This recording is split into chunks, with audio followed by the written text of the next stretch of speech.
Olá, pessoal, tudo bem com vocês? Estamos iniciando mais um podcast. O assunto de hoje é um assunto assim muito importante e relevante para os nossos dias.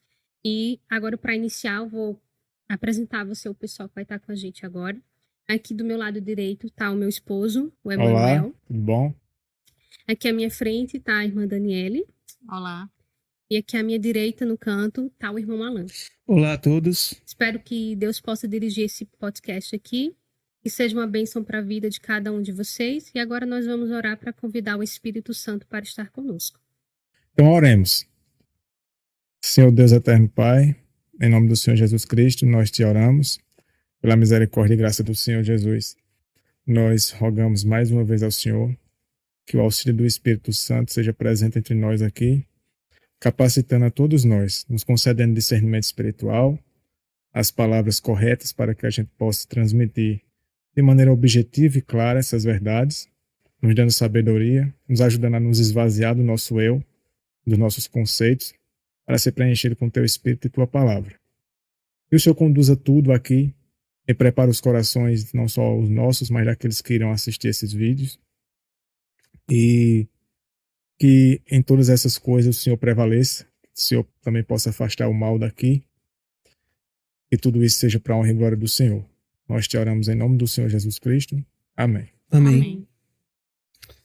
Bem, no estudo anterior, nós tivemos o título do nosso estudo como uma pergunta, né? Por que Satanás não desiste? E para podermos responder a esse questionamento, nós tivemos que estudar o que é fé na Escritura e o que não é fé. E de acordo com a Escritura, nós podemos discernir que existem dois tipos de fé. A fé de Jesus e a fé de Satanás. A verdadeira fé e a falsa fé. E nós vimos um pouco das consequências que ambas as fés elas causam em todo aquele que manifeste, exercite ou cultive alguma delas. Nós iremos dar continuidade nesse assunto sobre a fé. Na realidade, essa série de estudos sobre a fé, a cada novo estudo que nós iremos fazer, será incluso um novo elemento que está relacionado com a fé. Então, hoje, nós vamos estudar um pouco sobre a fé, a relação da fé, do poder da palavra com a justificação. Nós estudamos no estudo anterior e vimos que lá em Romanos capítulo 10, versículo 17, Paulo nos ensina que a fé vem pela palavra de Deus. E Paulo também ensina no livro de Romanos que a justificação é pela fé. Ora, se a fé vem pela palavra de Deus e a justificação é pela fé, o que é que nós podemos concluir? Nós podemos concluir que a justificação também vem pela palavra de Deus. Nós vimos em nosso primeiro estudo que a fé verdadeira é a dependência somente do poder que há na palavra de Deus e a esperança de que a palavra de Deus se cumpra em nós, realizando exatamente aquilo que ela diz. Então, do mesmo modo, a justificação pela fé é a justificação mediante a dependência somente da palavra de Deus e a esperança de que somente essa palavra cumprirá o que ela diz. Vamos ver isso, por exemplo, aqui no livro de Romanos, o próprio Paulo mencionando isso. Romanos capítulo 3.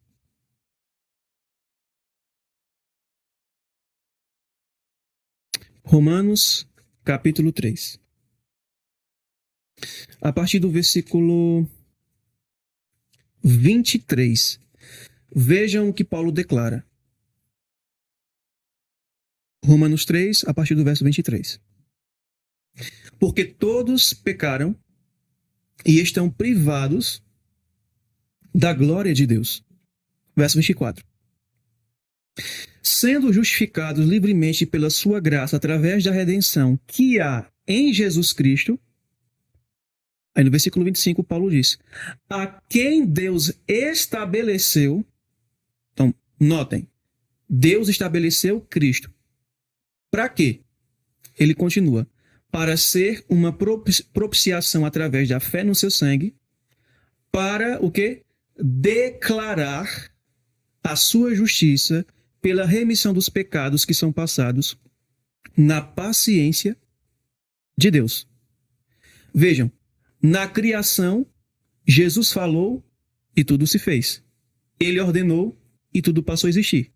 Na redenção ocorre da mesma maneira, do mesmo modo, da mesma forma. Quando Jesus declara perante o universo que tal pecador que se arrependeu é justo, Jesus não está apenas colocando um título sobre ele.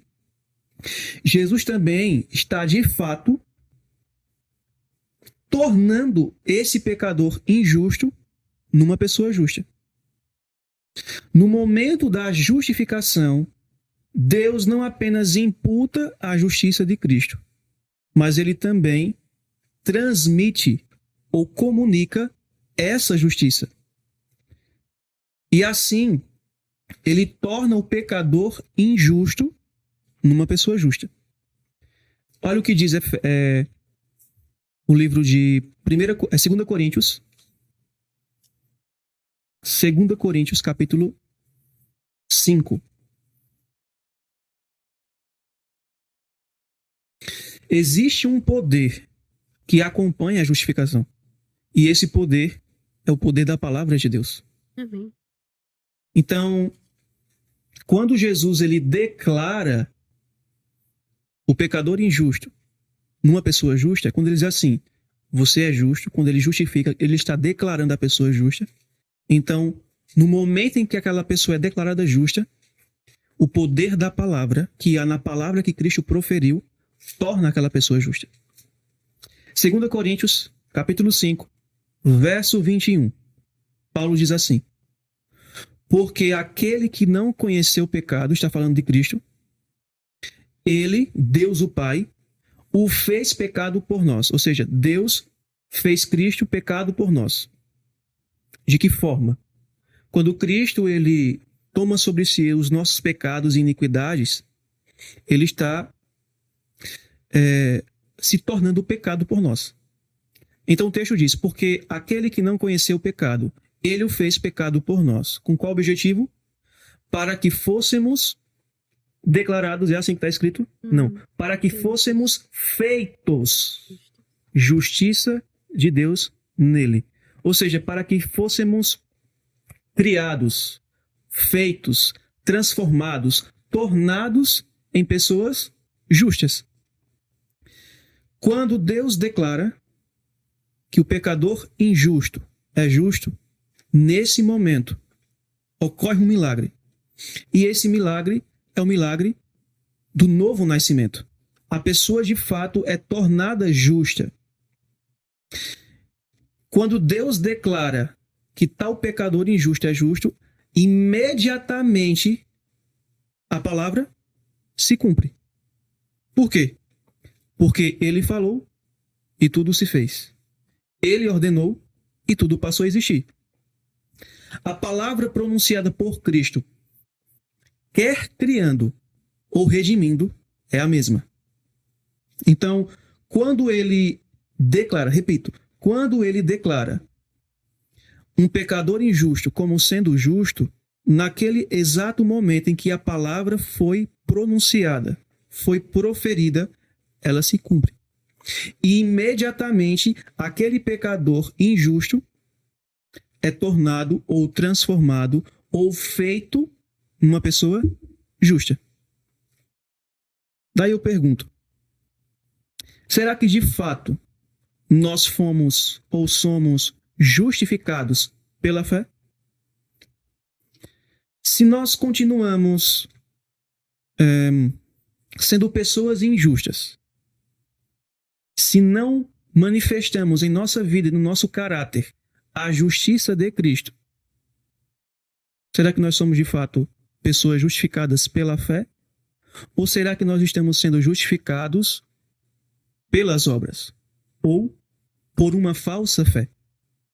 Daí fica esse questionamento. E ao longo desse estudo, nós buscaremos respondê-la. Nós vamos deixar de forma ampla, clara e de forma bem objetiva responder esse questionamento. Agora eu queria fazer uma pergunta, né? Esse momento em que o ser humano é declarado justo, isso fica para quando? Na glorificação?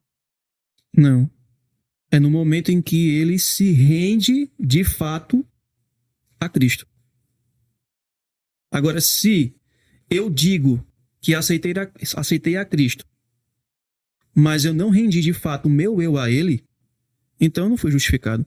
Tem uma citação do Espírito de Profecia que ela diz assim, que antes de sermos justificados, nós temos que entregar o nosso coração completamente a Cristo. Exato. Eu quero até frisar aqui uma parte que eu li nesse livro, que eu achei muito interessante, que é exatamente isso. Tem pessoas que não sabem a clareza do que é a justificação pela fé, né? Eu queria compartilhar aqui com vocês. Deixa eu ver se eu encontrar essa citação. Que ela... Acho que é essa aqui. Aqui, pessoal, esse é o livro, tá? Eu até recomendo para vocês em casa. É o livro O Poder do Perdão. É vendido pelo Ministério Lembra-te, tá? Se vocês puderem adquirir para poder ler esse livro, ele é muito importante, muito interessante também. Principalmente para o tempo que nós estamos vivendo, tá? E nessa citação o livro fala assim: o que é ser justificado? Tanto os que professam como os que não professam confundem com frequência o que significa. Que significa o quê? Ser justificado. Muitos dos primeiros pensam que é uma espécie de meio caminho para o perfeito favor de Deus, enquanto os últimos pensam que é substituto da verdadeira justiça. Pensam que a ideia de justificação pela fé é que se alguém apenas crê no que a Bíblia diz, deverá ser considerado justo, enquanto não o é. Não é somente, né, eu ouvir e achar que crer aquilo ali eu vou ser justificado e ponto. E continuando aqui diz assim, tudo isso é um grande erro. A justificação tem a ver com a lei. O termo significa fazer justo. Agora, em Romanos 2,13, nos é dito quem são os justos. Porque não são justos os que ouvem a lei diante de Deus, mas os que a praticam. Pratica a lei serão justificados. Então aqui o texto está bem claro em dizer o que para mim, que não basta somente crer que tem uma lei, mas eu tenho que crer e colocar ela em prática na minha vida para que eu venha ser. Esse comentário aí, né? ele enfatiza justamente o pensamento bíblico, de que quando Deus ele declara o pecador injusto que se arrependeu, quando Deus declara que ele está justificado, Deus não apenas está colocando um título sobre ele, um título de justo, mas mediante o poder da palavra que saiu da boca de Deus, isso, ele é tornado de fato numa pessoa justa naquele momento. A questão é, será que ele vai permanecer justo? Aí já é outro detalhe. Uma grande questão, né? Uma coisa é você ser tornada justo naquele momento, e outra coisa agora é você permanecer nesse estado. Quantas pessoas na vida, a gente pode pegar um exemplo comum, né? Quantas pessoas na vida já não receberam herança, não receberam, assim, coisas assim, que muitas vezes estavam fora da capacidade, muitas vezes, dela lidar com aquilo ali. E ao invés dela procurar sabedoria, né?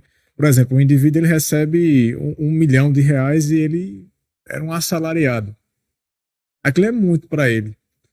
E às vezes é uma pessoa que tem uma vida um pouco bagunçada, uma vida meio desregrada, não tem muito controle sobre as coisas e corre o risco dele fazer uma grande besteira com aquele dinheiro e aquele dinheiro sumir rápido. E no fim das contas ele continuar a vida do mesmo jeito. Mas se ele buscasse alguém que pudesse ajudar ele a fazer o devido uso, a fazer um investimento, a fazer com que aquele dinheiro rendesse para ele um bom futuro, quem sabe não seria um valor que rendesse para ele uma vida diferente, né? Então, às vezes, a gente recebe muito mais do que isso, na realidade, né? Infinitamente mais do que isso de Deus. Como a justificação, a gente recebe a justiça dele, mas o que é que a gente muitas vezes está fazendo com essa justiça? Como muitas vezes muita gente faz quando recebe uma aquilo que herança. Cristo falou na parábola dos talentos, né? Você não vai desenvolver, não só na questão de dons, né? Que o Espírito concede, mas também a questão dos dons espirituais, desenvolvimento do caráter também. Então, se não fizer bom uso, não vai servir de nada. E quem é que vai ajudar a pessoa a fazer o bom uso? Cristo. E se a gente não recorre a ele para saber o que fazer com aquilo que ele está nos dando? O que é que a gente vai fazer? E tem uma citação da irmã White que ela diz assim, que a justiça de Cristo não é um manto para cobrir pecados. Então, eu não posso ser declarado justo enquanto há pecados na minha vida. Eu não sou justa. Exato. Pecados não conhecidos, Não pecados confessado. conhecidos e não abandonados. Não abandonados. E tem também a questão de não confessado, né? Não confessados e não abandonados. E essa questão que Alan colocou, é muito interessante também você permanecer justo. Quem é que nos fala a respeito disso? O profeta Ezequiel, né? E o justo, ele continuar no caminho de justiça, vai ser Ezequiel salvo. 18, né? Mas se ele for o justo, ele não pode vir a se perder? Pode, quando ele começar a pecar. Exatamente. Quando ele começa a pecar, quando ele começa a não olhar para Cristo, mas olhar para ele como se o poder daquela mudança toda viesse dele. Quando na verdade não é dele, é de Cristo. Então, aqui, só para resumir essa introdução, de que a palavra de Deus, ela ensina que existe uma relação entre a justificação e o poder da palavra. Da mesma maneira como, pelo poder da palavra, Cristo criou todas as coisas, pelo poder da palavra, Cristo justifica o ser humano e torna ele justificado. Aí a questão é, estou eu exercendo a verdadeira fé que aprendemos no estudo anterior? Estou eu exercendo a verdadeira fé no poder da justificação? Ou estou exercendo uma falsa fé, que nós podemos chamar de presunção ou incredulidade?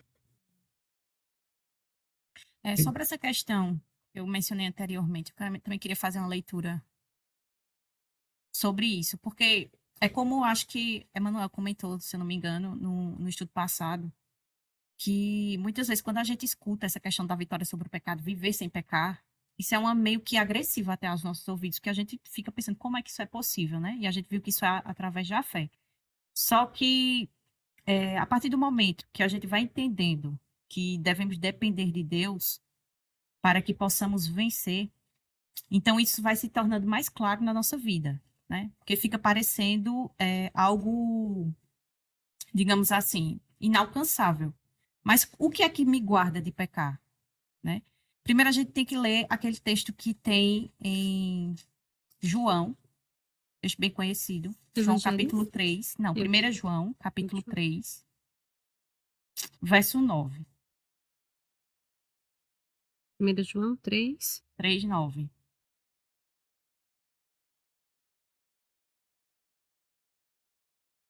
E diz assim: aquele que é nascido de Deus não comete pecado, porque a sua semente permanece nele. E que semente é essa? A palavra. A palavra de Deus. E não pode pecar, porque é nascido de Deus. Então, se estivermos unidos a Cristo e a palavra de Deus, a semente, tiver produzido esse poder em nossa vida, então viveremos de maneira justa. E o que é viver como justo? O que é que significa a palavra justo? Por que você é declarado justo? Significa o quê? Obediência à lei. Obediência praticar a justiça. à lei. Porque a lei é justiça. Isso, então, para isso. você ser declarado justo, você tem que estar em harmonia com ela. Com a lei. Isso. E não em desarmonia. Levando em consideração aquilo que ela mencionou. Pecados que são conhecidos, né? Porque Deus não leva em conta o tempo da ignorância. Então, se o indivíduo está vivendo uma vida Voluntária no pecado. voluntária no pecado, ele não pode ser considerado justo. Porém, se ele estiver vivendo a luz que ele recebeu, então, para Deus, ele é declarado E ele justo. tem que viver a luz que recebeu mediante o poder da palavra que foi implantado nele. Ele tem que exercer a verdadeira fé, que é dependência somente do poder da palavra, e a esperança de que a palavra se cumpra nele. Aí sim, ele está vivendo uma vida justa. Porque existe uma classe de pessoas que professam o cristianismo, mas que buscam obedecer a Deus mediante a sua própria força. Então, Isso aí não é justificação pela fé. Isso. E aqui em 1 João 3,7 diz assim, né? O próprio João, ainda mesmo nesse mesmo capítulo, né? Que a irmã leu, diz assim, ó, no versículo 7. Filhinhos, não deixeis homem algum vos enganar. Então significa que existe um engano com relação ao que ele vai falar aqui, Uhum. né? Ele já dá uma Ele já exaltação, deixa né? claro, né? Não se deixem ser enganados com relação a isso que eu vou dizer agora. Ele diz assim, ó, aquele que pratica a justiça é justo, assim como ele é justo. Quem é esse ele aqui? Cristo. Cristo. Então, que padrão de justiça é? É o próprio padrão que o próprio Cristo viveu, né? Não é a minha justiça, A lei mas é a moral, justiça de não é a Deus. justiça Porque humana. ele disse que de mim mesmo eu não posso fazer nada, ele disse, né? Isso. Então, o que é que ele vivia? Ele vivia a justiça de Deus. Ele vivia o poder da palavra de Deus na vida dele, né? O Ele Espírito vivia de pela fé. profecia não fala que Cristo é o nosso modelo? Né? Uhum. Então, se ele é o nosso modelo, imitai quem? Ele. Ele. Né? E ele foi homem de dores, ele veio, ele praticou toda a obra da lei diante de nós, né? Então, nada mais, nada menos que realmente a gente possa imitá-lo, né? E pedir forças a ele para ele derramar esse poder da justificação que é dele para nós. Uhum. Então, Tá se nós correto esse queremos, pensamento, né? se nós queremos viver uma vida de vitória sobre o pecado, de vitória sobre as tentações, de vitória sobre o nosso próprio eu, de vitória sobre a carne pecaminosa, então a gente tem que ter a palavra de Deus entronizada no trono do nosso coração. Nós temos que exercer a verdadeira fé para que a palavra de Deus cumpra em nós aquilo que ela diz. E assim a gente possa, de fato, vencer o inimigo. Paulo não diz que a palavra de Deus é a espada do Espírito. A espada é um instrumento de ataque. Então, quando o Satanás começa a lançar seus dardos inflamados, nós utilizamos o escudo, que é a fé, mais o poder da palavra, que é para vencer o inimigo. atacar o inimigo e vencê-lo. Cristo, em Mateus capítulo 4, ali está relatado o conflito que Cristo teve com Satanás no deserto. E o que foi que Cristo utilizou para vencer as tentações? Palavra. O poder que há na palavra. Ele sempre dizia, está escrito. Isso. E citava a passagem bíblica. E o poder que havia na palavra se cumpria. Uhum. E Cristo era habilitado a vencer Satanás. E Ellen White, ela menciona que a única maneira de vencermos Satanás é utilizando o poder da palavra. E ela diz que, do mesmo modo como Cristo utilizou, nós também podemos utilizar e obter as mesmas vitórias. Mas a pergunta é, nós estamos exercendo fé no poder da palavra, nas promessas feitas pelo nosso Senhor, de que é possível obter vitória sobre toda e qualquer tentação? Uma coisa que devemos levar em consideração também, que não são o que a irmã White fala de vitórias intermitentes. Eu venço aqui, caio aqui. Isso não é vitória, né? Isso é uma vida de derrota. E justamente levando em consideração esse exemplo de Cristo no deserto, mas também ela fala no Desejar de Todas as Nações, ela vai falar da infância de Jesus. Então, durante toda a infância dele, ele era atacado. E ela diz que ele sempre tinha um está escrito também nos lábios, para vencer. Então, isso nos mostra o quê? Que ele teve uma vida de vitória. E nós também poderemos ter uma vida de vitória. Exatamente. Não é vencer quando sai o decreto dominical, vou permanecer fiel. Não é isso. É ter uma vida de vitória. Se você não for praticando hoje essa vitória todos os dias, quando chegar lá naquele dia do decreto dominical, não pense você que vai ser assim. Justamente. Não vai ser assim. 1 Pedro, no capítulo 1, tem uma promessa bem interessante da palavra de Deus. 1 Pedro. 1 Pedro, capítulo 1. O verso 23. Olha o que diz o apóstolo. Tendo nascido novamente, novo nascimento, nascer do Espírito, não de semente corruptível. A palavra corruptível aqui no grego significa semente que se degenera, se decompõe. Não de semente corruptível, mas da incorruptível. Que semente é essa que ele está falando? Ele mesmo diz, pela palavra de Deus, que vive e permanece em alguns momentos. Para sempre. Para sempre. Então, notem o que o texto está dizendo aqui. que a palavra de Deus é como uma semente. E essa palavra, ela vive e permanece para sempre. Paulo disse que a palavra de Deus ela é viva e eficaz, viva e poderosa. E aqui ele diz assim, que a palavra de Deus ela vive, ela não é morta e permanece para sempre. Ou seja, a palavra de Deus ela nunca vai deixar de ser poderosa. Ela nunca vai deixar de existir. Então, qual é a promessa que eu tenho aqui? Que se eu permanecer dependendo somente do poder da palavra e esperando que ela cumpra em mim o que ela diz, então é possível viver uma vida de permanente vitória, de constante vitória, de contínua vitória.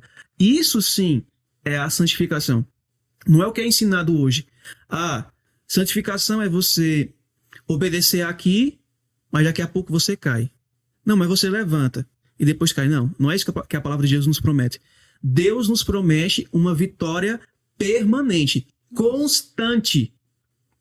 Porque a palavra de Deus ela é viva e permanece para sempre. Se ela permanecer introduzida no meu coração e eu permanecer exercendo fé nela, então o resultado virá. Eu vou permanecer vencendo Satanás constantemente e não serei derrotado. Mas a questão que eu volto a fazer é: temos exercido a verdadeira fé no poder da palavra ou a falsa fé? Aos nossos olhos, né, tá parecendo mais que a gente vem exercendo a falsa fé. Uhum. Agora eu queria chamar a atenção para uma frase que Alan mencionou. Ele disse assim, o que está sendo ensinado hoje. Agora, eu queria perguntar a Emanuel, será que esse ensino é hoje em nossos dias ou ele vem muito antes? Então, a origem de tudo, né? Uhum. Então a gente vai abrir em Gênesis capítulo 3.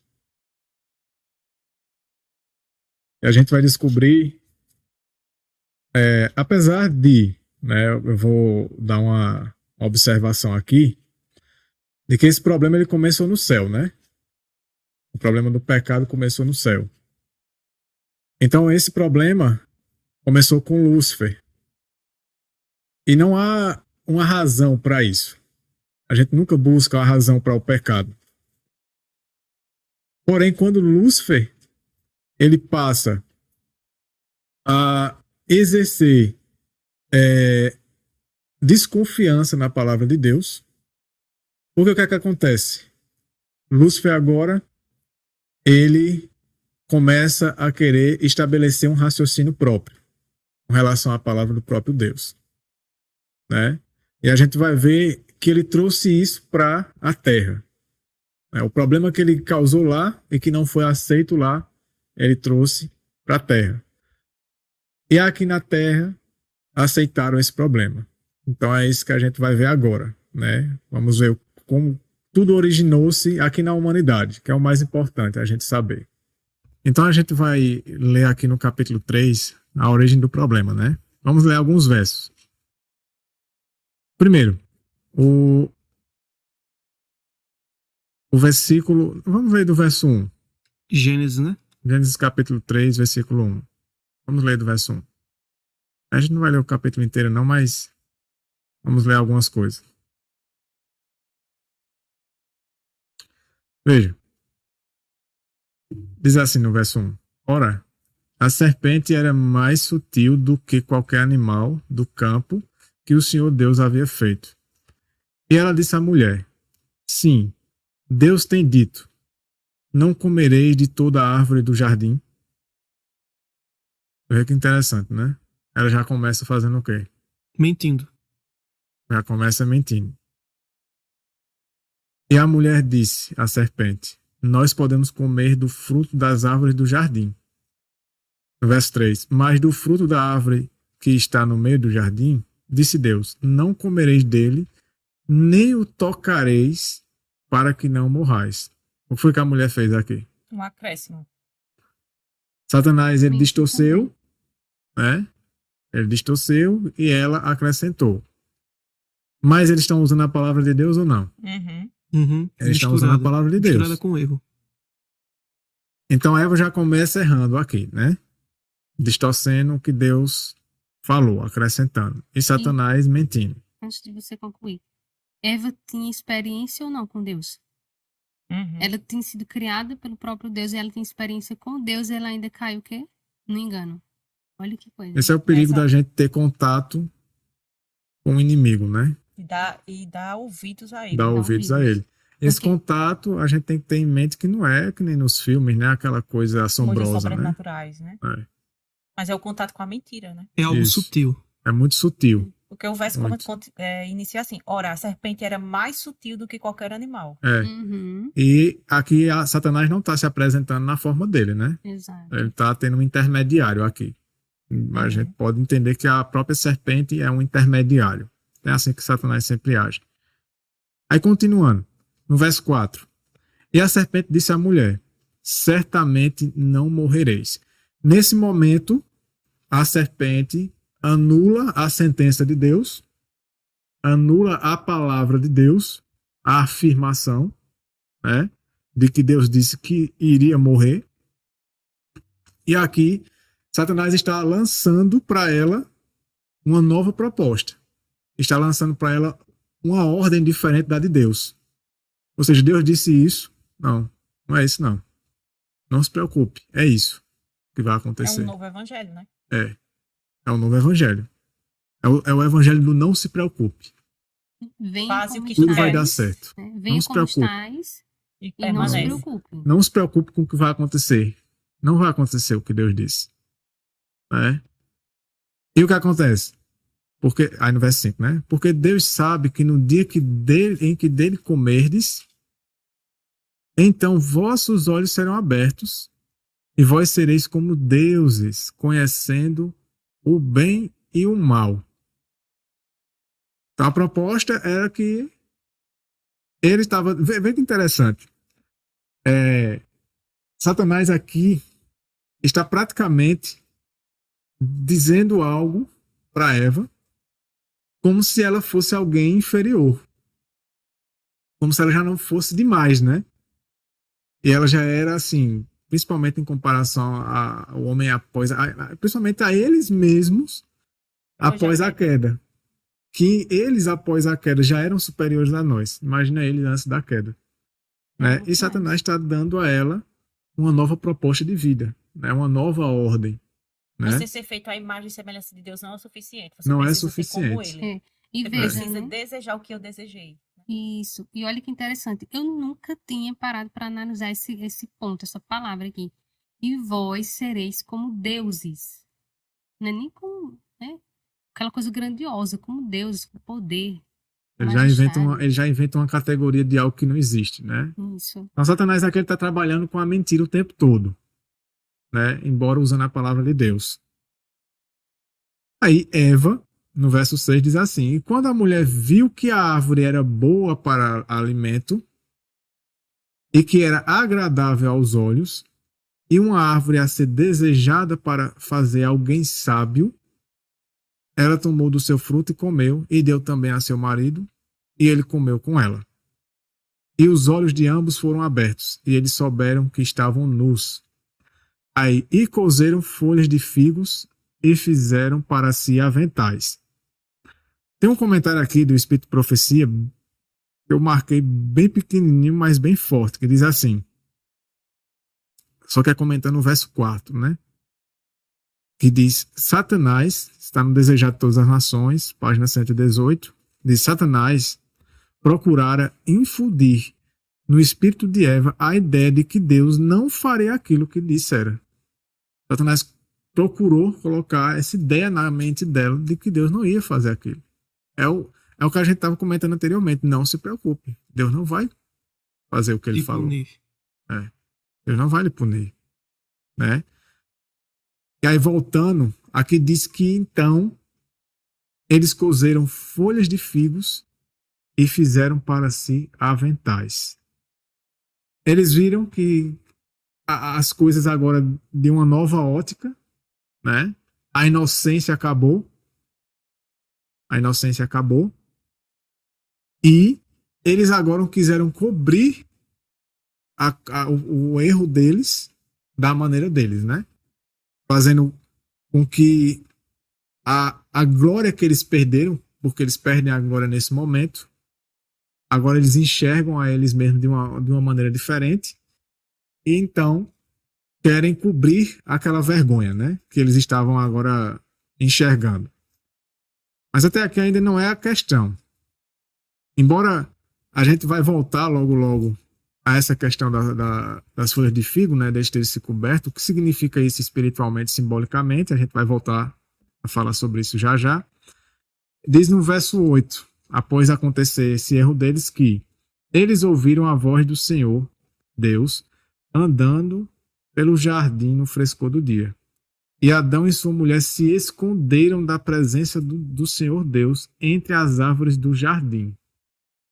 Veja que agora eles passam a se esconder de Deus. Sabe quando uma criança ela faz uma coisa errada, que ela sabe que os pais delas não vão gostar?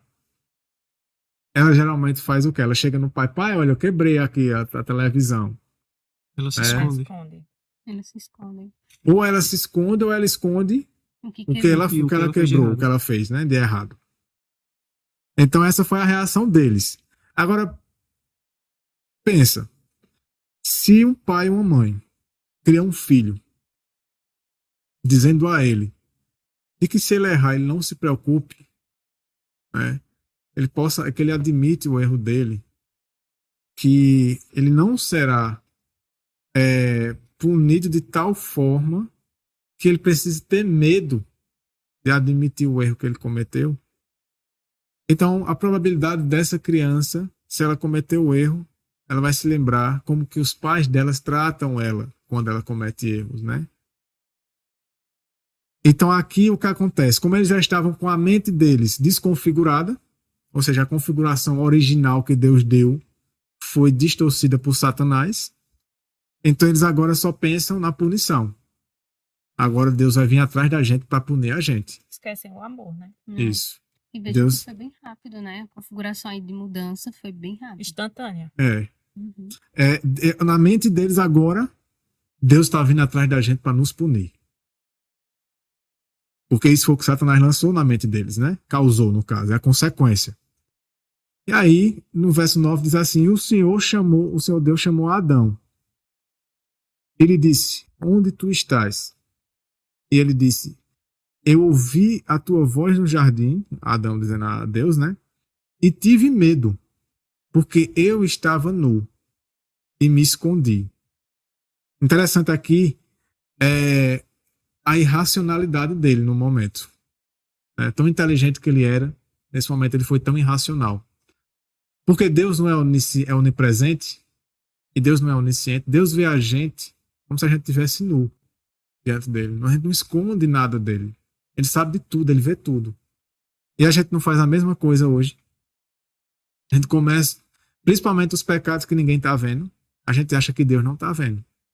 Né? A gente acha que Deus não está vendo.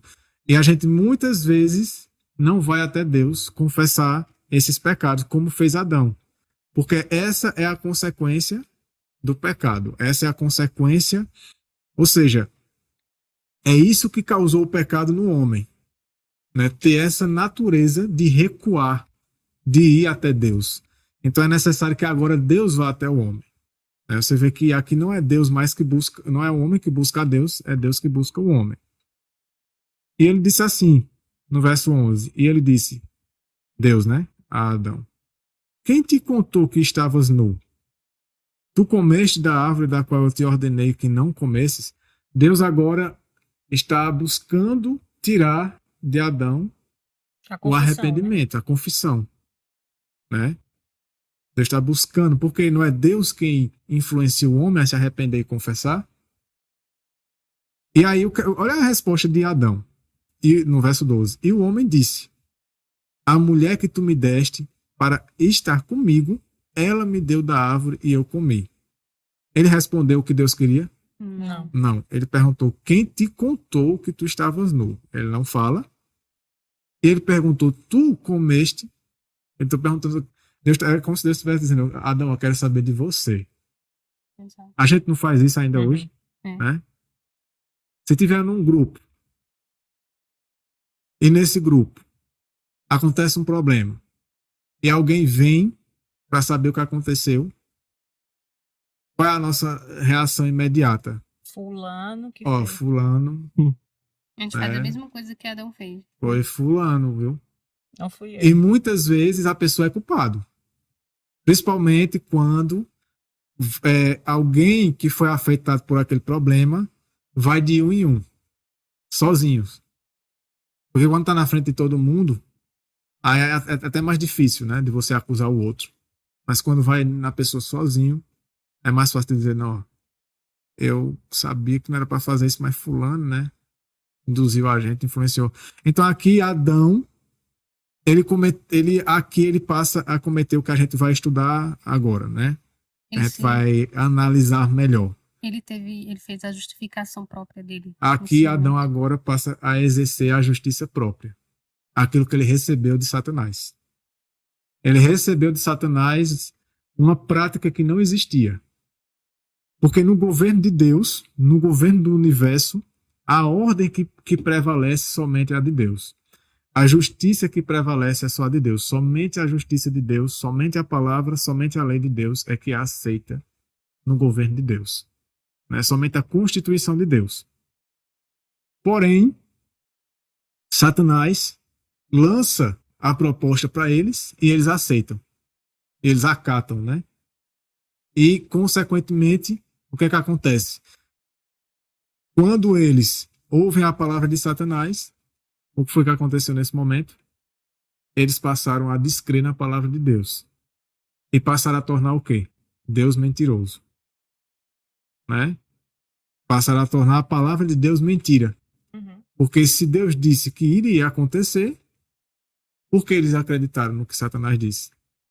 Então ela ali, ela passou a descrer, né, como a gente estava conversando, ela passou a descrer na palavra de Deus e, consequentemente, mesmo que ela não acreditasse na palavra do inimigo, mas só o fato dela descrer na palavra de Deus automaticamente leva ela a crer na palavra do inimigo. E ela passa a aceitar a justiça de Satanás, né, a proposta do governo de Satanás. Qual é a proposta do governo de Satanás? É desconsiderar o que Deus disse, né? Considerar só aquilo que beneficia a pessoa, sem aceitar a condição. Né? Porque ele disse, vocês podem comer de todas as árvores aqui, mas não coma daquela árvore. Só que Satanás, ele agora lança a proposta de que aquilo que Deus proibiu não tem problema nenhum de fazer. Porque no governo de Satanás, o que é que prevalece? A desobediência. A desobediência. A libertinagem. Ele acaba naquele exato momento, implantando uma nova ordem. Isso. Né? E ele lança no coração dela e de Adão a justiça dele. Ele implanta agora E ele lança nesse momento também a incredulidade. Porque, a assim, incredulidade. ele vai dizer assim, não, vocês comerem, vocês não vão morrer. Mas Deus tinha dito que morreria. Então, eles estão dizendo o quê? Que a palavra de Deus não vai se cumprir. Não vai se cumprir. Isso. É o que a gente estudou no podcast passado, que é o problema de Satanás. Então, a palavra de Deus não vai se cumprir. Então, Adão e Eva exerceram a falsa fé. A falsa fé de Satanás. Por isso que pecaram contra Deus. Isso. Se eles tivessem depositado a verdadeira fé no poder da palavra que Deus havia dito a eles, se eles tivessem dependido somente do poder da palavra e esperado que ela cumprisse, eles não teriam pecado contra Deus. E é justamente pegando esse gancho que na revista, né, que a irmã mencionou, na página 11 diz assim: se Eva tivesse crido na palavra de Deus, ela nunca teria pecado. Se Eva tivesse dito, não, Deus disse que eu não devo comer desta árvore. Ele disse que no dia que eu comer, morrerei. Eu acredito em Deus. Eu não afirmo saber tudo sobre isso, mas ele sabe. A confiança, né? Eu vou confiar, não comerei da árvore. Se ela tivesse feito isso, nunca teria pecado. E enquanto ela continuasse a fazer isso, ela não poderia ter pecado. Portanto, é eternamente verdade que se Eva tivesse crido em Deus, ela nunca teria pecado. E Adão, o mesmo. Agora, isso é tão verdade hoje, como era naquele dia. E é tão verdade para cada homem e mulher hoje, como foi para aquela mulher naquele dia. A pessoa que hoje crê em Deus não pecará. Aquilo que nós vimos o apóstolo João dizendo, né? Uhum. E enquanto ela crer em Deus, ela não vai pecar. Esse princípio é eterno e é tão válido hoje como era no princípio. Cristo, na natureza humana, demonstrou isso. Aí o autor, né, que aqui é um comentário de Wegener, o autor da revista, ele diz assim: o pecado é sempre incredulidade em relação ao que Deus disse. Tudo que não é de fé é pecado. Esta é a razão pela qual o pecado, qualquer pecado, é tão sério. Estamos dizendo que Deus está mentindo para nós. Isso. O pecado é isso. Situação. Né?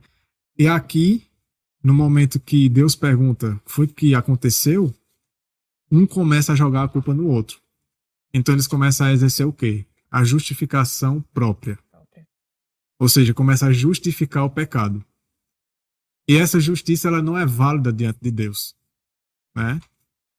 O governo de Deus só aceita uma justiça. É a justiça dele. Só que aqueles estavam usando a justiça de Satanás. Uhum. E ele começa. Aqui diz no verso 12, né? A mulher que tu me deste, né? Para estar comigo, ela me deu da árvore e eu comi. No verso 3, o Senhor disse à mulher: o que é isto que tu fizeste? E a mulher disse: a serpente me enganou e eu comi. Então eles passam a se desculpar, a justificar o pecado, a justificar o erro. Ao invés de confessar em arrependimento, porque a confissão ela tem que ser primeiro resultado do arrependimento, a consequência do arrependimento verdadeiro. Ponto-chave aí. Então significa que eles não se arrependeram. Eles não estavam arrependidos. Eles não Não. se arrependeram de maneira nenhuma de ter Eles estavam comido. temendo as consequências, porque eles Somente. sabiam, né? Eles Que não tinham uma ideia O que clara eles do que era bom. possuíam era o falso arrependimento, O falso que a arrependimento. escritura chama de remorso. Isso. Medo, como o Dani falou, medo das consequências do que vai acontecer com eles. O que E viria. não triste porque transgrediram a lei. Exato. E a gente precisa discernir isso, porque a verdadeira fé, ela vai produzir o verdadeiro arrependimento. Só que a falsa fé, ela produz o falso arrependimento. Uhum. Isso. Isso é tão sério que quando a gente vê a questão dos ímpios, né? Porque todo o universo vai declarar que Cristo é justo, né? A sua lei é justa. Ali os ímpios declararão o próprio Satanás.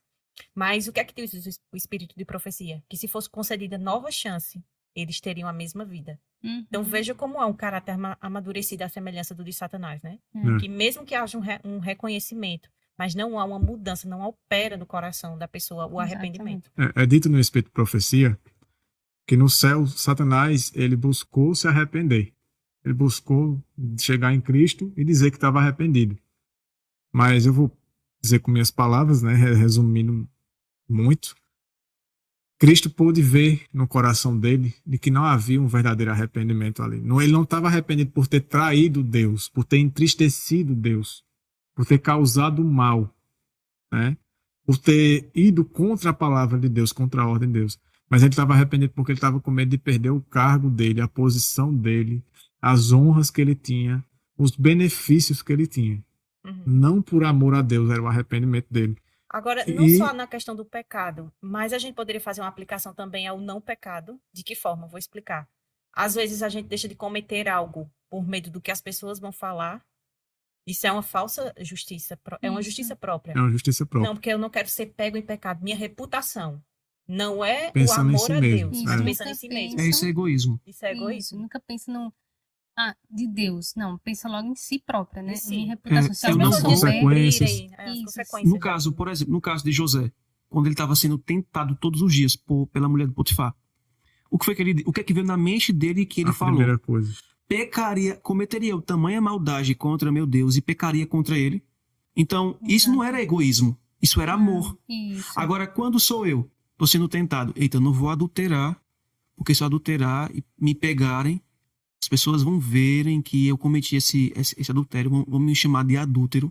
Então eu penso logo na minha reputação Exato. e não em que eu estou ofendendo a Deus. Traindo Deus, né?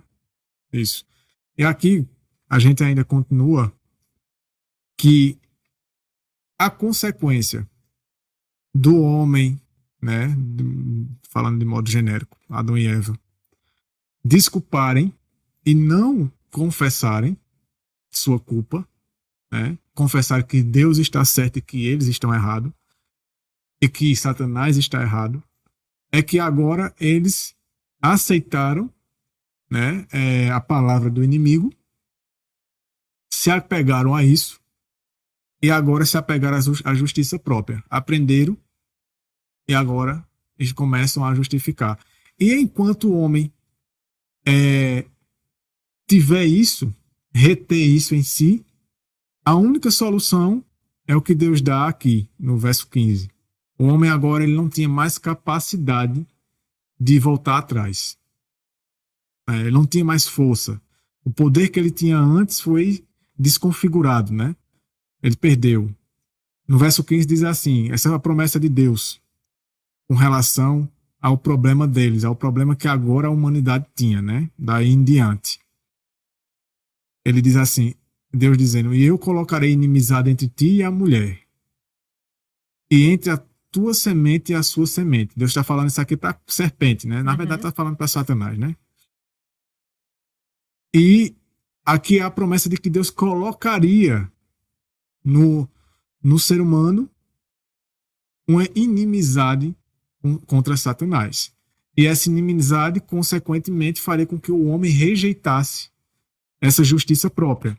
Ou seja, o ato, essa prática de desculpar a si mesmo, de justificar o próprio pecado, de justificar as suas próprias obras. E aí, a consequência de que quando o homem passa a justificar a si mesmo, a justificar o próprio erro, e até mesmo justificar suas próprias obras, porque a gente está mencionando aqui mais o pecado, mas quando o homem ele justifica seus acertos e ele passa a achar que ele tem mérito em si mesmo e de que aquela boa obra que ele está cometendo agora o torna aceitável, digno da vida eterna por sua própria bondade, ele acha que tem bondade em si mesmo. Isso também faz parte desse problema que eles acabaram adquirindo em ter aceitado a palavra de Satanás. Né? E o que acontece? Deus, no verso 21, diz assim, para Adão e também para sua mulher, o Senhor Deus fez vestes de pele e os vestiu. Então lembra que eles tinham feito vestimentas de folhas de figo? Ali era símbolo da justiça própria, simbolicamente. Eles estavam agora buscando encobrir o próprio pecado. E o que é que diz lá em Provérbios 28? Aquele que encobre As suas transgressões transgressões não jamais prosperará. Tem que fazer o quê? Confessar e abandonar. Então era o que eles estavam fazendo simbolicamente, cobrindo a sua nudez, né? Com a sua justiça própria, aquilo que eles receberam do próprio Satanás. Só que aqui Deus dá a solução.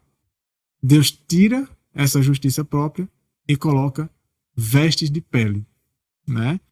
E aí Deus agora simbolicamente está mostrando, não, é a minha justiça que tem que cobrir vocês. Porém a de vocês tem que ser rejeitada. Removida, né? Tem que ser rejeitada, tem que ser removida e ela não pode mais continuar em vocês. A justiça própria deles não valia de nada. Isso. Não tem valor Agora, nenhum. será que essa condição era só a condição de Adão e Eva? O que é que Cristo diz na mensagem à Laodiceia? Que é a mensagem do povo do juízo, né? Dos últimos dias. Qual Eles é estão a nus. advertência? Estão Nus. nus, mesma condição. Assim igual Adão e Eva estavam nus. Isso. E eles enxergaram a nudez dele, né? E hoje fazemos o quê? Que nudez é essa? Será que é uma nudez literal? Não, é você enxergar a sua vergonha, a sua situação, mas você não querer a veste que ele nos concede, Aí né? ele Que diz ele quer nos assim, conceder. vocês são miseráveis, pobres, Cegos cegos e e nus. nus. Então, uma cegueira espiritual que não permite que veja a sua nudez. É. E aqui, consequência final da situação. Verso 22. E o Senhor disse, eis que o homem se tornou como um de nós, para conhecer o bem e o mal. E agora, para que ele não estenda sua mão, e tome também da árvore da vida, e coma e viva para sempre. Verso 23, o Senhor Deus, portanto, o lançou fora do jardim do Éden. Então, por causa de um pecado, Foi uma prática ou foi um pecado ocasional? uma prática do pecado, né? Com escolha que eles tomaram. E o problema estava em quê? Estava na fruta que eles comeram? Não. O problema estava Na em desobediência. desatender o que Deus falou, né? Desobedecer a Deus. Uhum. E aqui a gente vai analisar essa questão agora. Então a gente vê aqui em Gênesis capítulo 3, no versículo 22, as consequências, né, das decisões que eles tomaram. De aceitar a palavra do inimigo, né, aceitar a palavra de Satanás, porque a gente entende que para que eles aceitassem a palavra de Satanás, eles teriam que primeiro descrer, né? Descrer na palavra de Deus e, consequentemente, tornando Deus mentiroso e dando razão a Satanás, né? Infelizmente. E o que isso causou neles é tão sério, é tão grave, né? Essa desconfiguração que foi causada na natureza humana, os efeitos, né, da escolha errada, da decisão errada, que levou eles a desculparem o pecado, a não reconhecerem a culpa deles, a não confessarem, a fugirem de Deus com medo das consequências, com medo da punição. E com essas consequências, por eles terem agora desenvolvido a prática de justificar o próprio erro, de desculpar o pecado, e isso não é aceito no reino de Deus. A única justiça que é aceita no reino de Deus é a justiça do próprio Deus. Ou o homem aceita a justiça de Deus e vive ela, ou então ele não pode continuar, porque aqui no verso 22 de Gênesis 3 diz assim: E o Senhor Deus disse: Eis que o homem se tornou como um de nós, para conhecer o bem e o mal. E agora, para que ele não estenda sua mão, e tome também da árvore da vida, e coma e viva para sempre. O Senhor Deus, no verso 23, portanto, o lançou fora do jardim do Éden. Então veja, por conta de um pecado, de uma escolha errada, foi suficiente para o homem perder a glória, pois eles tinham uma veste de glória, né? Eles tinham uma vestimenta pura, né, de glória. O Espírito de Profecia disse que representa a inocência, a pureza. E simbolicamente, quando o homem passa a não ser mais inocente, então ele perde o direito de ser revestido por essa glória. Eles perdem o direito de ter acesso à árvore da vida, que, segundo o próprio texto, deixa bem claro que dá a vida eterna, né? Que ao comer do fruto dessa árvore, o homem então passa a ter a vida eterna.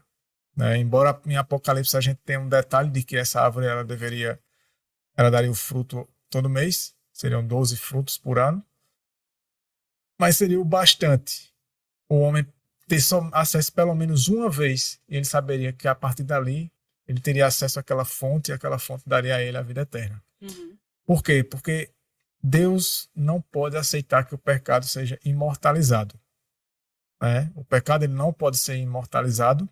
A desculpa, a justificação própria, a justiça humana, que ela é consequência de Satanás, ela é a justiça do próprio Satanás, ela não é aceita no governo de Deus. Então, por conta de um pecado, o homem perdeu a glorificação e perdeu acesso à vida eterna. E aí a gente pode parar para pensar. Mas muitos não pensam, né, e ensinam que quando Cristo voltar é que então todo e qualquer defeito de caráter, pecado que ainda houver em nós será removido, né? Como dá a entender que a glorificação, né, esse ato de glorificar o homem, remove o pecado, né? Porque dizem que o que era corruptível vai se tornar incorruptível. E dá um sentido de que isso quer dizer que agora, então, o homem não tem mais a capacidade, a possibilidade de pecar. Então, tira o livre-arbítrio, né? Tira o livre-arbítrio, exatamente. Porque até aqui a gente entendeu, tanto com Satanás, que era um anjo, que vivia no lugar perfeito, onde não havia tendência nem inclinação para o pecado, e ele escolheu pecar. E a mesma coisa a gente vê com Adão. Então Deus não poderia ter apagado o pecado de Adão e Eva imediatamente, glorificando eles. Só bastava Deus glorificar, devolver as vestes de glória. Mas não. Por que Deus não fez isso? Porque o próprio pecado em si, ele já removeu essa veste de glória deles. Automaticamente. Porque acabou ali a pureza, a inocência. Eles agora são culpados, são traidores, né? Traidores de Deus e da palavra de Deus. E Deus não poderia ter feito isso e deixado eles viverem eternamente. Ou então, se Deus não glorificasse, não poderia ter deixado eles comerem o fruto da árvore para eles voltarem até a vida eterna. Mas por conta de um pecado só. E levando em consideração aquilo que a gente tinha falado, que não era uma prática rotineira, né? Foi um ato. Um ato. Muitos querem fazer essa distinção. Pecar de vez em quando, cair em tentação é normal porque nós temos uma natureza pecaminosa. Mas aqui mostra que um único ato. E Ellen White comentando sobre esse teste que foi colocado sobre Adão e Eva, ela diz assim, que foi pequeno para mostrar que Deus valoriza os mínimos detalhes na questão da obediência. Ela chega a dizer que foi fácil. Foi fácil. E ela fala também, mas também para mostrar que Deus não desculpa o pequeno ato. Uhum. Exatamente. E mostrar que para o homem seria possível aquela obediência, né? Isso. E aí, lá em Apocalipse 22:14, qual é a condição para que o homem possa voltar a ter acesso à árvore da vida, ao fruto da árvore da vida e vive eternamente? Porque se Adão e Eva foi proibido deles ter acesso a esse fruto, Apocalipse 22:14, por conta de um pecado só, e esse pecado foi causado pelo quê? Pela incredulidade, né? Uhum. Pela falta de confiança na palavra de Deus, de que ela se cumpriria exatamente o que ela falou, que a palavra de Deus disse. Eles descreram e a descrença levou eles ao pecado. Que o pecado é o quê? É a transgressão da lei, né? Eles passam a usar a justiça própria agora para desculpar o pecado, a justiça de Satanás. Eu pergunto, diante de Deus, a justiça do homem, ela é o quê? Trapo de imundície. E o que é o antônimo da palavra justiça? Injustiça. Injustiça, né? E aí, antes da gente ler Apocalipse, se vocês quiserem abrir ou não, 1 João 3. 1 João, tá bem pertinho. 1 João 3, 1 João, tem que sair daqui. verso 1 João, não, 1 João 5. 17. 1 João 5, 17. Se só a justiça de Deus é aceita, e de fato é, e só a justiça de Deus é a verdadeira e a correta, então toda outra, qualquer tipo de justiça é o quê? É o contrário da justiça de Deus, é o antônimo, né? É injustiça. Uhum. E toda injustiça é o quê? Segundo o versículo aqui. Pecado. Toda injustiça é pecado, né? Toda injustiça é pecado. Ou seja, estabelecer a justiça própria, justificar o pecado, justificar o erro e não confessá-lo, né? Negar-se a se arrepender e confessar é estabelecer a justiça própria. E essa justiça não é aceita pelo governo, pelo reino de Deus. E ela não herdará a vida eterna. Porque para herdar a vida eterna, aqui diz, em um verso só, verso 14 de Apocalipse 22, diz assim: abençoados são aqueles que praticam seus mandamentos. E qual é a consequência? Para que eles tenham direito à árvore da vida e possam adentrar pelos portões da cidade. Então, para que Adão e Eva pudessem voltar a ter direito à árvore da vida, era necessário o quê? Uma vida de obediência. Obediência à a lei lei que eles de haviam Deus. transgredido. E eles tinham que fazer o que agora? Renunciar à justiça própria, que é o pecado, renunciar à palavra de Satanás porque eles, ao rejeitar a palavra de Deus, não tem campo neutro, né? Não existe campo neutro. Rejeitou a palavra de Deus, consequentemente está aceitando a palavra do inimigo. Rejeitar a justiça própria, se arrepender verdadeiramente por ter traído Deus, por amar a Deus, né?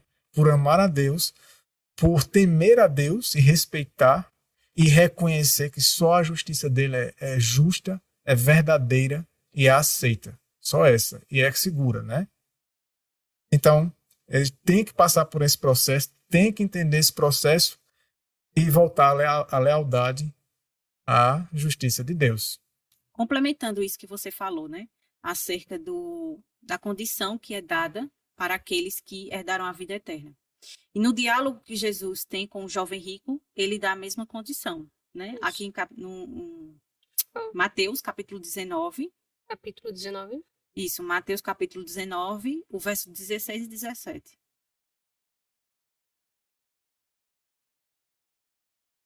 (16 e 17). Isso. Diz assim, e eis que vindo alguém, disse-lhe, bom mestre, que coisa boa devo eu fazer para ter a vida eterna? E ele disse, por que tu me chamas bom? Não há nenhum bom, senão um que é Deus. Se queres, porém, entrar na vida, guarda os mandamentos. Então, é a mesma, né, condição que é exigida aqui, que Jesus apresentou para o jovem rico, a gente também vê lá em Apocalipse, né? A guarda dos mandamentos. E, aproveitando, né, essa menção que você fez a essa ocasião, o Espírito de Profecia, aqui no livro Fé e Obras, diz assim, ó, possuímos virtude em nós mesmos que nos torne melhores e nos purifique das manchas e máculas do pecado, habilitando-nos então a nos aproximar de Deus. Isso ela perguntando, nós possuímos isso por si só? Ela disse, simplesmente não conseguimos fazer isso. Aí ela diz assim, vocês não sabem que quando o jovem rico se aproximou de Cristo, ele perguntou o que devia fazer para alcançar a vida eterna. Cristo recomendou-lhe que guardasse os mandamentos. Aí disse ele, tudo isso tem observado o jovem rico, né? Está lá na página 55. Fé e Obras, página 55, né? A versão do livro. O Senhor queria, ele disse que tudo isso tinha observado. O Senhor queria enfatizar bem essa lição. O que me falta ainda? O jovem disse. Sou perfeitamente íntegro, ele se achava, né? Não viu que havia coisa alguma com ele que o impedia de alcançar a vida eterna. Ou seja, ele se achava, por si só, justo, digno da vida eterna, o jovem rico. E aí, o Senhor Jesus Cristo disse assim, então Cristo toca no ponto sensível do seu coração, declarando, vem, segue-me e terás vida. O que fez o jovem? Retirou-se muito pesaroso por ser dono de muitas propriedades. Então, para seguir a Cristo, ele tinha que renunciar àquilo que ele mais amava, né? Que era o ídolo na vida dele, né? A riqueza. E aí ela continua dizendo aqui, pois bem, ele não havia guardado os mandamentos por completo. Devia ter aceito a Jesus Cristo como seu Salvador e se apoderado de sua justiça. Então, tendo a justiça de Cristo, poderia guardar a lei de Deus, está vendo? Que somente obtendo a justiça que vem de Cristo, que Cristo produz em nós, é que o homem passa então a guardar a lei. Por quê? Porque não é o requisito para se poder ter acesso à árvore da vida, não é guardar a lei de Deus, só que o homem por si só não pode, isso foi provado aqui. E aí Jesus oferece a justiça dele ao homem. Só que você tem que renunciar àquela justiça que você recebeu de Satanás e que você passou a desenvolvê-la, e agora você tem que renunciar a ela, arrancá-la da sua vida. Ou melhor, deixar que eu arranque isso da sua vida. Agora, a questão é, a gente quer arrancar essa justiça, porque essa justiça não é agradável a gente, faz com que a gente desculpe tudo. Não, eu fiz isso porque a carne é fraca. E aí ela diz assim, o jovem rico não podia pisotear essa lei. Precisava respeitá-la, precisava amá-la. Então Cristo combinaria o poder divino com os esforços humanos. E aí ela finaliza dizendo aqui, ó, separem vocês, a humanidade, da divindade e poderão procurar desenvolver a própria justiça desde agora até que Cristo venha. E isso não passará de um fracasso. Então a única forma do homem agora ser restituído à eternidade, ter acesso à árvore da vida que Adão perdeu e ser glorificado, somente é possível quando o homem se une à divindade, quando ele passa a ser participante da natureza divina, quando ele passa a ter Cristo habitando nele. Então é que Cristo produz a justiça dele no homem. Só que para isso acontecer, isso seria consequência da justificação pela fé. Isso tudo é pela fé, porque por si só o homem não consegue acreditar nisso. Ele precisa ter essa fé.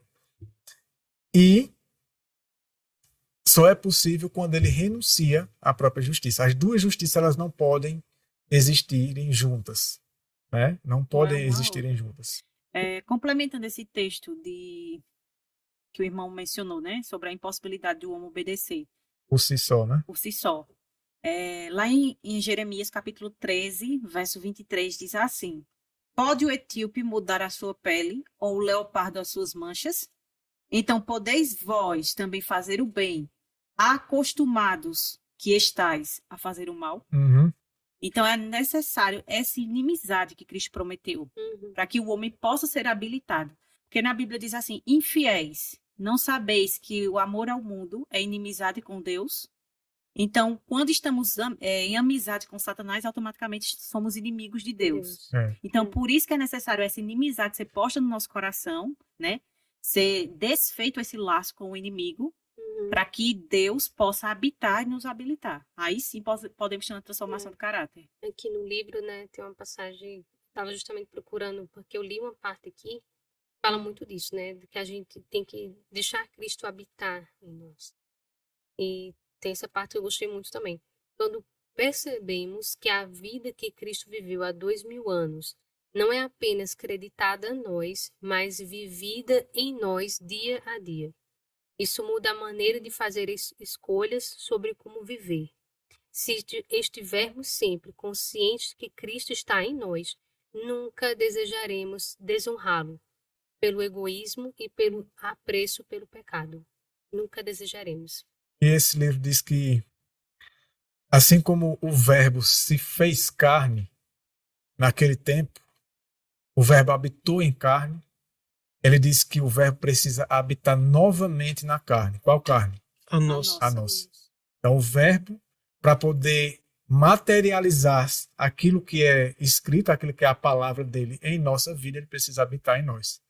E assim como o Verbo habitando em carne viveu como viveu, ele fará as obras dele em nós e nós viveremos como ele viveu. Pelo poder dele, pela influência e pela habitação dele no homem. E isso vai ser uma consequência. Só que a gente deve deixar bem claro que ele não irá manipular ao habitar no homem.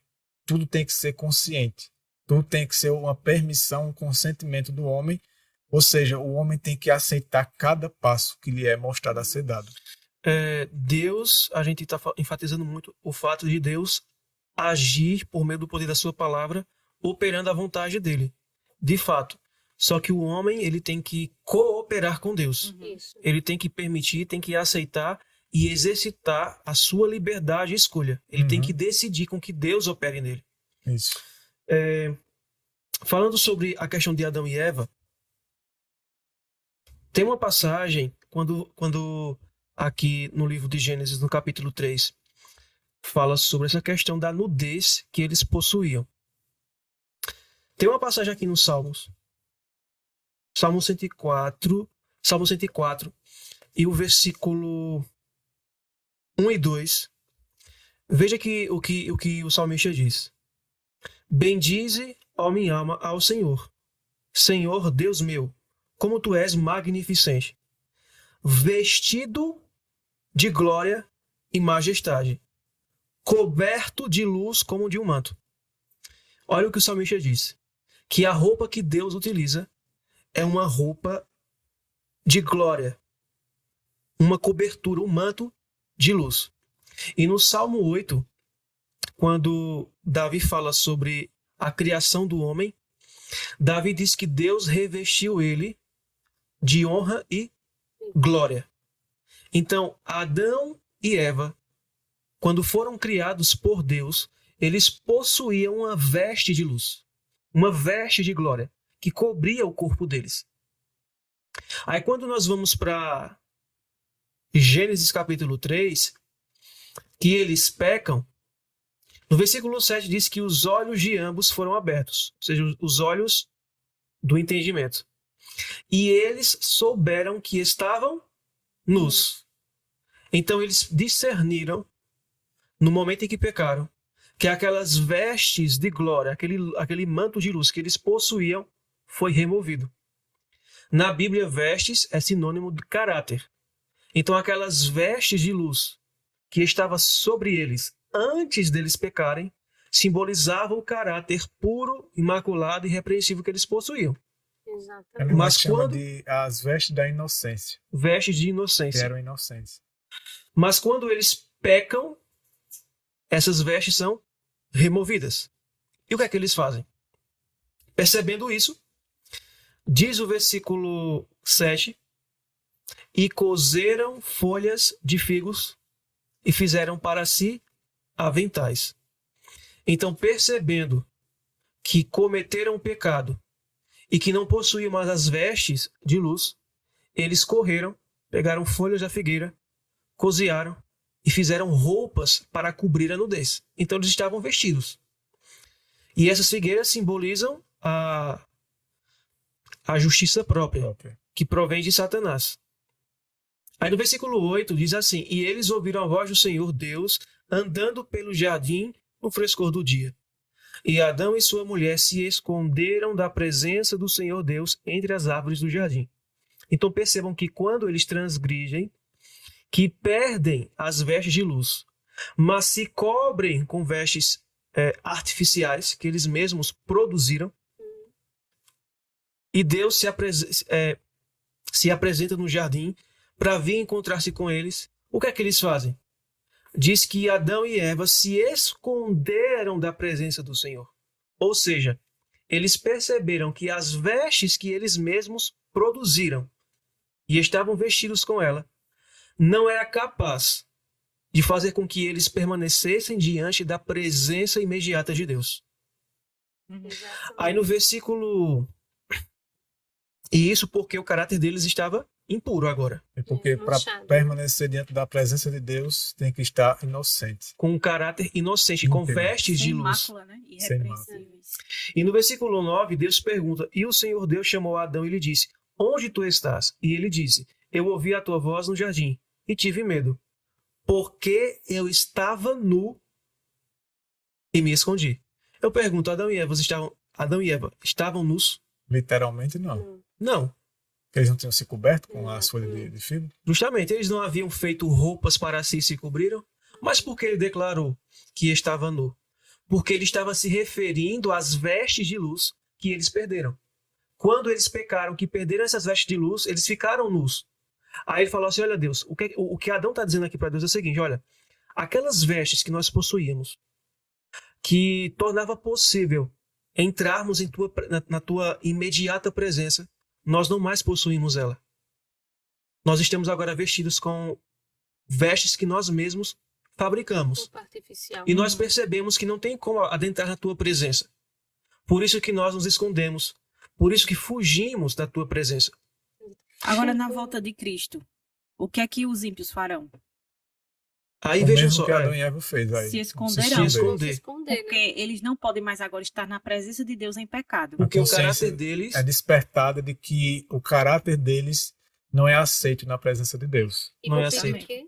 Os rochedos caírem sobre Sobre eles. eles. Aí, lá em 1 Coríntios capítulo 15, quando Paulo fala que por ocasião da volta de Cristo, o corpo corruptível ele vai ser transformado num corpo incorruptível, Paulo não está falando do caráter ali. Ele usa a palavra corpo.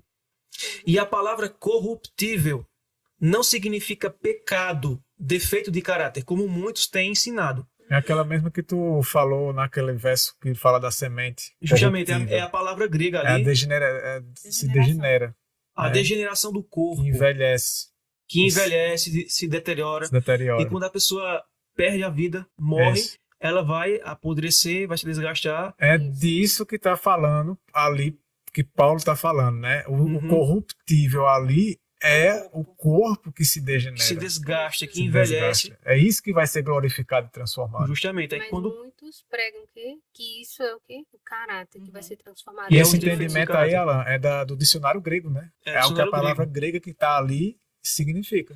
Se eu não estiver equivocado, eu acho que é a palavra diáfora. Se eu não estiver equivocado.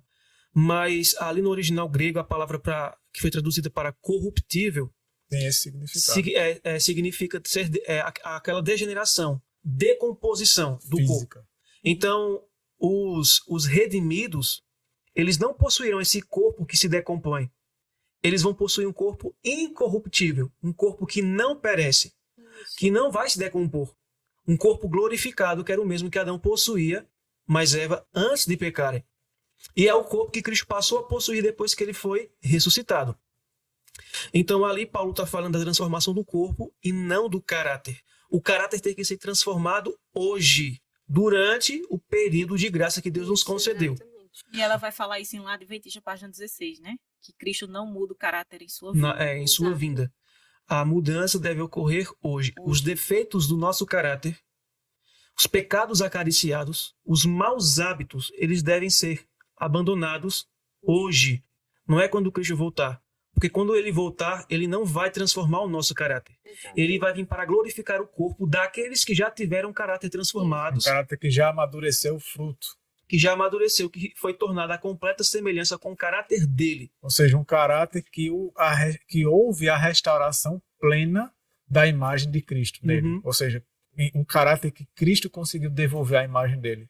E um àquele detalhe, indivíduo. quando Paulo menciona também que o corpo será glorificado, corpo corruptível vai ser transformado num corpo incorruptível, será nesse momento que as tendências pecaminosas serão eliminadas da nossa carne. Porém, nós precisamos diferenciar caráter de carne pecaminosa. Exatamente. Nós, pelo poder da palavra de Deus, devemos possuir um caráter incorruptível, puro, irrepreensível, em carne pecaminosa. Uhum.